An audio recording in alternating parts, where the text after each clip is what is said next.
Vous savez, quand on met dans une famille fortunée, tout le monde pense que la vie est facile, que tout vous est servi sur un plateau d'argent. Eh bien, laissez-moi vous dire que c'est loin d'être vrai. Je m'appelle Marguerite Delacroix, et aujourd'hui, je vais vous raconter comment j'ai dû me battre pendant près de 5 ans pour récupérer l'héritage qui me revenait de droit. Une histoire qui aurait pu détruire n'importe qui, mais qui, au final, m'a rendue plus forte que jamais. Tout a commencé un matin de novembre. J'avais 32 ans à l'époque et je travaillais comme directrice artistique dans une maison de couture parisienne. Mon père, Alexandre Delacroix, venait de décéder après une longue maladie. C'était un homme d'affaires redoutable, à la tête d'un empire industriel estimé à plus de 200 millions d'euros.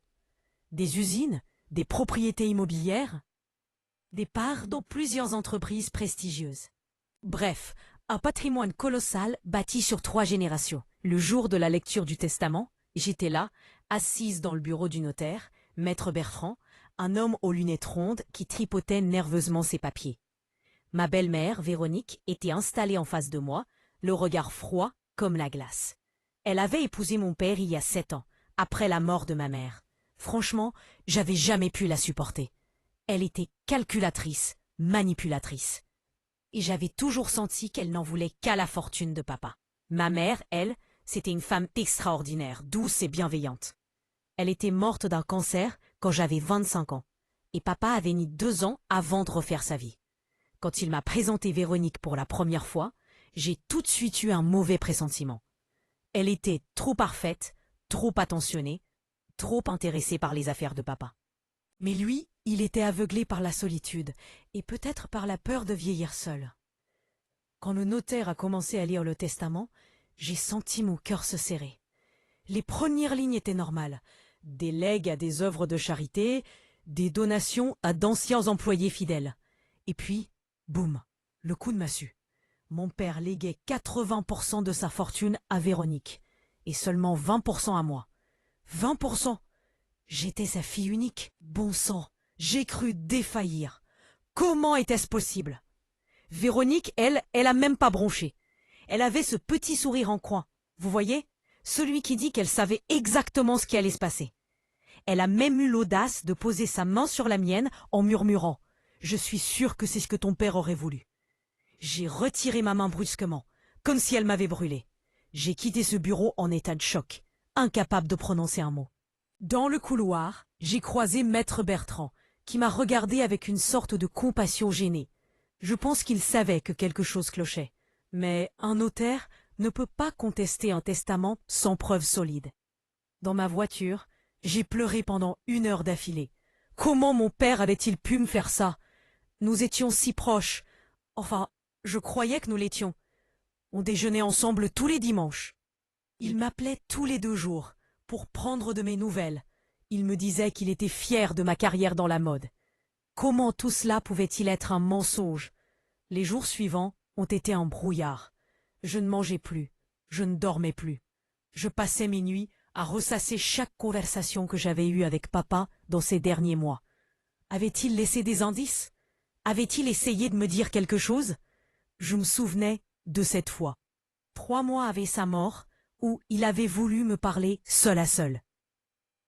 Véronique était intervenue, prétextant qu'il était fatigué et qu'il devait se reposer. Sur le moment, je n'y avais pas prêté attention. Mais maintenant, ce souvenir me hantait.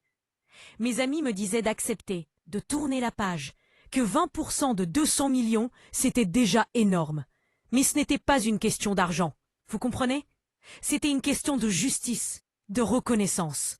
J'étais sa chair et son sang, et il m'avait pratiquement déshérité au profit d'une femme qu'il connaissait à peine.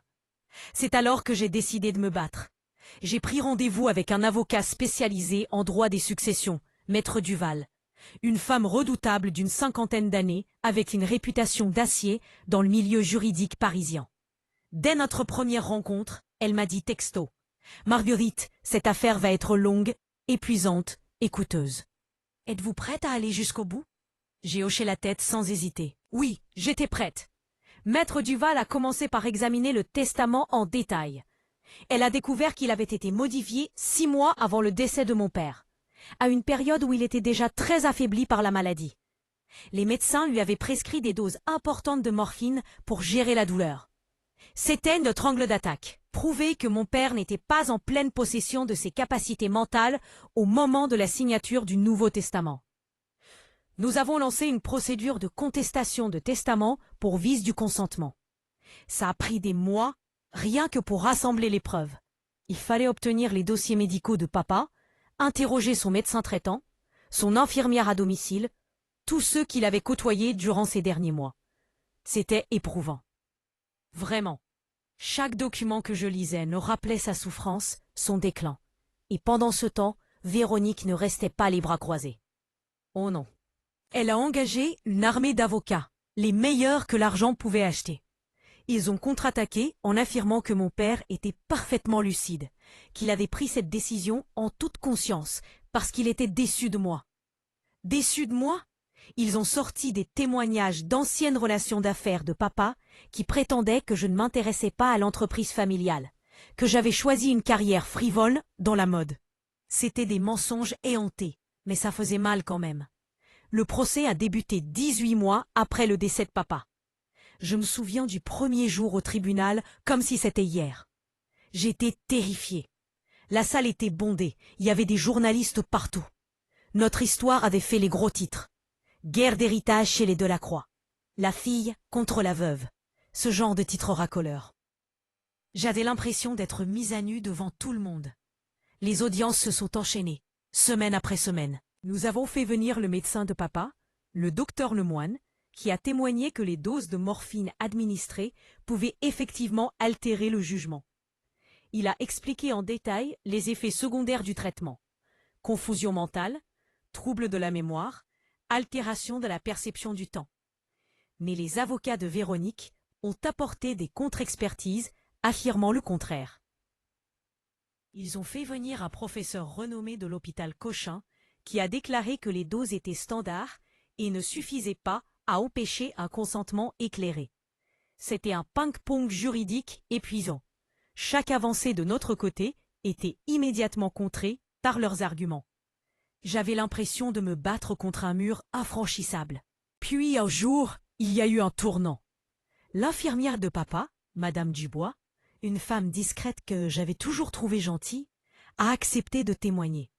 Elle a raconté devant le tribunal comment Véronique passait des heures enfermée avec papa dans son bureau pendant les derniers mois. Comment elle l'isolait progressivement de moi et du reste de la famille. Elle a parlé des disputes qu'elle entendait, de Véronique qui criait que je ne méritais rien, que j'avais abandonné papa pour poursuivre mes rêves égoïstes. Ce témoignage a changé la donne. Les juges ont commencé à voir Véronique sous un autre jour. Madame Dubois a également révélé qu'elle avait trouvé, un jour, une première version du testament modifiée dans la corbeille du bureau de papa, déchirée en morceaux. Elle l'avait gardée, pensant que cela pourrait servir un jour. Ce brouillon montrait que papa avait hésité, qu'il avait d'abord voulu me léguer davantage avant de changer d'avis. Pour moi, c'était la preuve qu'il avait été influencé, manipulé petit à petit. Mais ce n'était pas encore gagné, loin de là. Le procès s'est éternisé. 2 ans, puis 3 ans. Ma vie était devenue ce procès. J'avais perdu mon emploi parce que je n'arrivais plus à me concentrer. Je me présentais aux réunions avec des cernes jusqu'aux joues, l'esprit ailleurs, obsédé par les prochaines audiences. Mon patron m'a convoqué un jour et m'a dit, avec une sincérité qui m'a fait mal, « Marguerite, tu n'es plus la même personne. Prends du temps pour toi. » Mais je ne pouvais pas lâcher. Mes économies fondaient à vue d'œil pour payer les frais d'avocat. Certains jours, je me demandais si ça valait vraiment la peine de continuer. D'ailleurs, si cette histoire vous touche, si vous voulez suivre la suite et découvrir d'autres récits comme celui-ci, n'hésitez pas à vous abonner à la chaîne. Croyez-moi, vous ne voudrez pas manquer ce qui va suivre. Parce que la vérité finit toujours par éclater, même quand tout semble perdu. Et ce que j'ai découvert par la suite a complètement bouleversé l'affaire. C'était au cours de la 3e année de procédure. Maître Duval avait engagé un détective privé pour fouiller dans le passé de Véronique. Et là, jackpot! On a découvert qu'elle avait déjà été mariée 2 fois auparavant, toujours avec des hommes âgés et fortunés. Son premier mari était mort dans des circonstances troubles et elle avait hérité de la majorité de ses biens. Le second avait divorcé d'elle après avoir découvert qu'elle détournait de l'argent de ses comptes. Ces informations ont été versées au dossier. Le portrait de Véronique, comme une veuve éplorée et injustement attaquée, s'est effondré. Les juges ont ordonné une nouvelle expertise psychiatrique posthume de papa, basée sur tous les documents médicaux et les témoignages. Cette fois, les experts ont conclu qu'il y avait des doutes sérieux sur sa capacité à consentir librement au moment de la modification du testament. Mais Véronique ne lâchait rien. Elle a fait appel encore et encore. Elle avait les moyens de prolonger la bataille indéfiniment. Et moi, j'étais épuisée, vidée émotionnellement et financièrement. Ma santé en prenait un coup. Je faisais des crises d'angoisse. Je ne dormais plus que quelques heures par nuit. Mes cheveux commençaient même à blanchir prématurément à cause du stress. À un moment donné, les avocats de Véronique m'ont proposé un arrangement à l'amiable. Ils m'offraient 35% de l'héritage si j'acceptais de retirer ma plainte. 35%, c'était 70 millions d'euros. Une somme qui changerait ma vie à jamais. J'ai failli accepter, vous savez. J'en avais tellement marre de me battre. J'étais assise dans le cabinet de Maître Duval. La proposition posée devant moi, un stylo dans la main tremblante. Mais Maître Duval m'a regardé droit dans les yeux et m'a dit « Marguerite, si vous abandonnez maintenant, cette femme aura gagné. Elle aura réussi à voler votre héritage et à salir la mémoire de votre père. Est-ce vraiment ce que vous voulez ?» J'ai reposé le stylo. Non, c'était pas ce que je voulais. Elle avait raison. J'ai refusé l'arrangement. Et nous avons continué à nous battre. L'année suivante a été la plus difficile de ma vie. J'ai dû vendre mon appartement pour payer les frais juridiques. Cet appartement que j'avais acheté avec mes propres économies, que j'avais décoré avec amour, où j'avais vécu tant de moments heureux. Le jour du déménagement, j'ai pleuré en fermant la porte pour la dernière fois. Je suis retournée vivre dans un petit studio, moi qui avais grandi dans le luxe. Un studio de 30 mètres carrés dans le 19e arrondissement, avec une vue sur un mur gris et des voisins bruyants. Mes amis me regardaient avec pitié. Certains me prenaient pour une folle obsédée par l'argent. Une ancienne collègue m'a même dit en face « Tu te détruis pourquoi, Marguerite? Pour prouver que t'as raison? Ça en vaut vraiment la peine ?» Mais ils ne comprenaient pas que c'était bien plus que ça. C'était une question d'honneur, de vérité, de ne pas laisser une menteuse triompher. Et puis, au bout de 4 ans et demi de bataille acharnée, le verdict final est tombé. J'étais au tribunal, les mains tremblantes, le cœur battant à tout rompre. Le juge a pris la parole et j'ai écouté chaque mot comme si ma vie en dépendait. Il a déclaré que le testament modifié était entaché d'irrégularités graves, que mon père avait subi une influence indue de la part de Véronique et que sa capacité de discernement était altérée au moment de la signature. Le testament a été annulé. L'héritage serait partagé selon les règles de succession classiques. En tant que fille unique, j'avais droit à la moitié de la fortune en pleine propriété. Et Véronique conserverait l'autre moitié en tant que conjoint survivant, avec certaines restrictions. Ce n'était pas une victoire totale, mais c'était la justice. Quand j'ai entendu ces mots, j'ai éclaté en sanglots. 5 ans de ma vie, 5 années d'enfer, de doutes, de sacrifices. Mais j'avais gagné. Enfin, pas complètement gagné, mais j'avais obtenu justice. Véronique était livide. Elle a quitté le tribunal sans un regard, escortée par ses avocats. Je ne l'ai jamais revue après ce jour. Les mois qui ont suivi ont été étranges. Il a fallu liquider certains actifs, gérer les parts dans les entreprises, régler tous les détails administratifs. C'était complexe et épuisant, mais Maître Duval m'a guidée à travers tout ça. Elle était devenue bien plus qu'une avocate pour moi.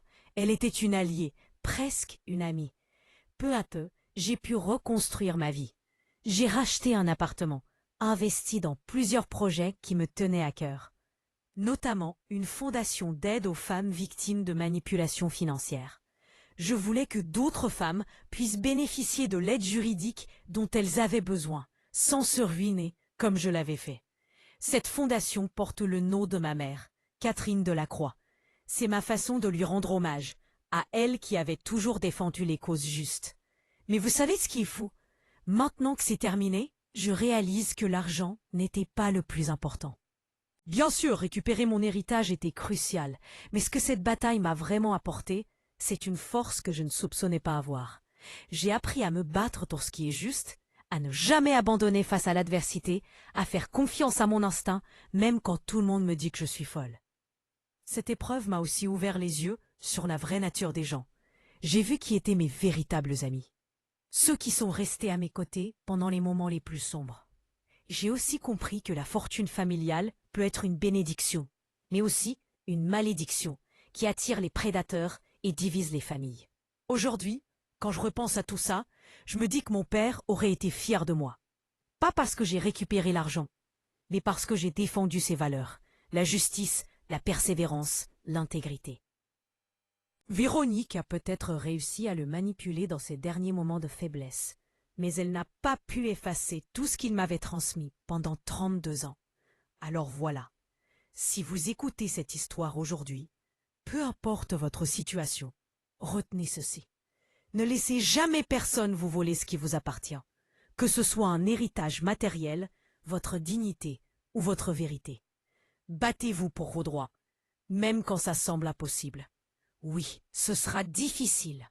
Oui, vous perdrez peut-être des choses en chemin, mais au final, vous gagnerez quelque chose de bien plus précieux, le respect de vous-même. Les batailles juridiques d'héritage sont parmi les conflits les plus douloureux qui existent. Elles déchirent les familles, réveillent les vieilles rancœurs, exposent les pires aspects de la nature humaine. Mais elles peuvent aussi révéler votre vraie force, votre résilience, votre capacité à surmonter l'insurmontable. Moi, Marguerite Delacroix, j'ai survécu à cette épreuve. Et si j'ai pu le faire, vous le pouvez aussi.